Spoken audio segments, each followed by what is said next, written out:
किल्ल्यातील सगळ्यात लहान दरवाजा जीवीचा दरवाजा असं नाव आहे. तो लहान बांधण्याचं कारण असं होतं कारण का समजा शत्रूने हल्ला केला मग त्या सैन्यामध्ये घोडदळ किंवा हत्ती वगैरे असणार मग ते हत्ती आणि आत येऊ नये म्हणून दरवाजा आहे तो लहान बांधला होता. तिकडनं आपण जर पुढे आलो तर एक वळण लागतं.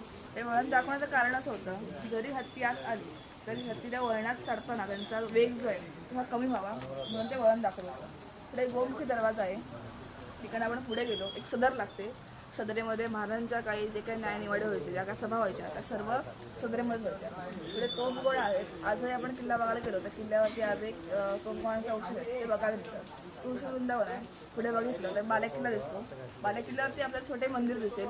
मंदिराच्या मागे हौद आहे आणि खाली विहीर आहे. तर त्या हौदामध्ये आणि विहिरीमध्ये वर्षाचे 12 महिने पिण्यायोग्य पाणी म्हणजे गोडे पाणी असते. मात्र बाजूला एक मोठा हौद आहे त्यात 12 महिने पाणी नसतं. तर कारण असं आहे की जेव्हा किल्ला बांधला तेव्हा किल्ला बांधताना जो काही थोडाफार दगड लागला तो दगडचा सर्व हौदातनं खोदून काढला होता म्हणून त्याला 12 महिने पाणी नसतं. तर पावसाळ्यात जेवढं पाणी साठेल तेवढे. बाजूला दखिणीची तोफ आहे. ही किल्ल्यातील सगळ्यात मोठी तोफ आहे. आणि दखिणीचं मंदिर आहे. त्याच्या मागे धान्य कोठार आहे. धान्य कोठारामध्ये किल्ल्यातील सर्व धान्य जे असायचं ते साठवलं जायचं. किल्ल्याचा इतिहास असा आहे की 800 वर्षांच्या पूर्वी राजा भोसले यांनी या किल्ल्याची बांधणी केली होती.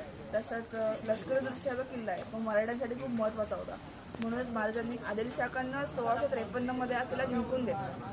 किल्ला जिंकला आपला विजय झाला आणि विजयाचं प्रतीक म्हणून या किल्ल्याचं नाव विजयदुर्ग असं केलं. ह्या आधी या किल्ल्याला गिरी या नावाने ओळखलं जातं कारण का ज्या गावामध्ये किल्ला होता त्या गावाचं नाव सुद्धा गिरी हे गाव असं होतं. तसं किल्ल्याचं नाव बदललं तसंच गावाचं नाव सुद्धा बदलून गिरी हे गावाच्या ऐवजी विजयदुर्ग असं केलं. पुढे जाऊन किल्ल्यावरती अनेक पोर्तुगीज आणि इंग्रजांनी हल्ले केले मात्र किल्ला एवढा बलाढ्य मोठा आणि मजबूत बांधला होता. त्या हल्ल्याचे सर्व नाकाम ठरले. किल्ल्याच्या मागच्या बाजूला एक भिंत आहे. ती भिंत भरती असो किंवा ओहोटी असो दिसण्यात येत नाही. सोबत ती टाचलेली पण आहे. असं करण्याचं कारण असं होतं जरी मागं कोणी हल्ला करायचा प्रयत्न केला त्या बोटी वगैरे आहेत त्या बोटी त्या भिंतीला आपटून तुटून जावे म्हणून ती भिंत बांधली. थोडक्यात त्याला किल्ल्याचं एका संरक्षण हवं म्हणून ती भिंत बांधणार. पुढे जाऊन महाराजांनंतर त्या किल्ल्याचं कामकाज होतं. सर्व कामकाज कान्होजी आंग्रे त्यांची 2 मुलं संभाजी आंग्रे आणि तुळोजी आंग्रे त्यांनी हा किल्ला सांभाळला. आणि किल्ल्याला भेट द्यायचं म्हणाल तर ऑक्टोबर ते मार्चमध्ये किल्ला बघायला खूप मजा येते. कारण का आता ते सौंदर्य भेटतं आपल्याला ते दृश्य बघायला भेटतं. तो एक छान अनुभव आहे. सोबत तटबंदीवर आपण जेव्हा फिरतो तेव्हा आपल्याला असं वाटतं की खरंच त्या तटबंदीवर आहोत आणि तो इतिहास आपण स्वतः पाहतो असा अनुभवता येतो. तर असा काही किल्ल्याचा इतिहास आहे माहिती. धन्यवाद. थँक्यू.